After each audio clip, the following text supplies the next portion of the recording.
For those who haven't seen inside the survey, can you explain sort of what makes it unique? Yeah, just to give a little further background, it's not the only one that I do. In the late winter, I do a survey mirrored after the one that we'll talk about extensively on the household goods industry. And then 2 weeks ago, I just completed one on international mobility. And in June, I'll do one on ancillary services, the mortgage providers, temporary living, destination services, things like that. But the one you're referring to is the one that gains the most, has the largest audience and best participation rate. That's the survey that I do in the fall on relocation management companies.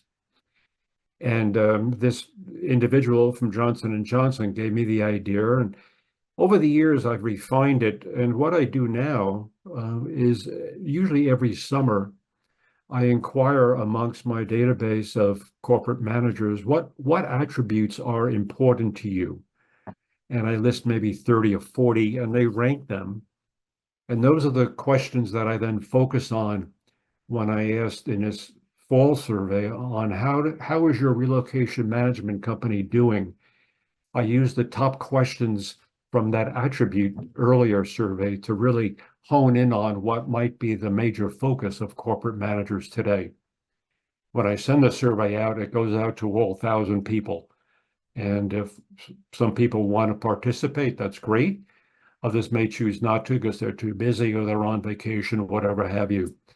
Last year, I got over 200, nearly 250 managers participate. So it's by far a widely known and accepted, and I think a pretty darn good metric for how firms like yours and your competitors in this really big industry is doing. I wonder if I can piggyback off of a few things you said there. One thing is kind of boggled my mind a little bit, being in communications, is that you don't have a website that I know about. You're not super active on social media, and yet Sure. everyone who's anyone in this industry cares about how they did on the Trippel survey, and they Yep. really want to tout, even if they get one or two number one ratings. So, like, how did it come to be so Right. trusted in the industry, given the fact that it's been so unconventionally marketed? Is it just that it's been a fixture for so long?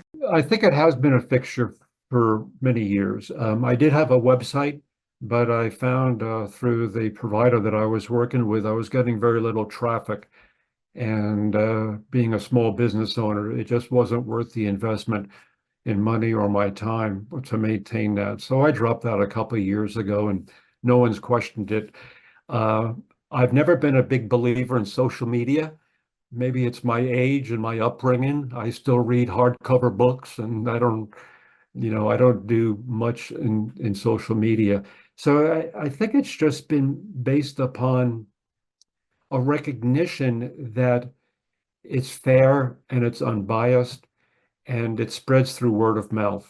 Um, Pre-COVID, I was attending many ERC meetings and many regional ERC meetings, and even were invited often by providers of industry to come and speak to their client meetings or their forums or lead a focus group. So I think it's just through word of mouth that I've developed a reputation.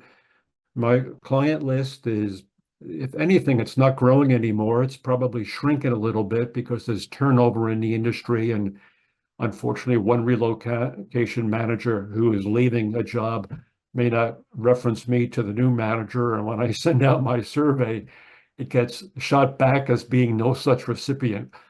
So it's a struggle, but word of mouth and doing a good, formidable business is, I think, behaving ethically too. I don't, you can't pay me off. I mean, I just do what I do, and if you don't like the results, you have to improve. And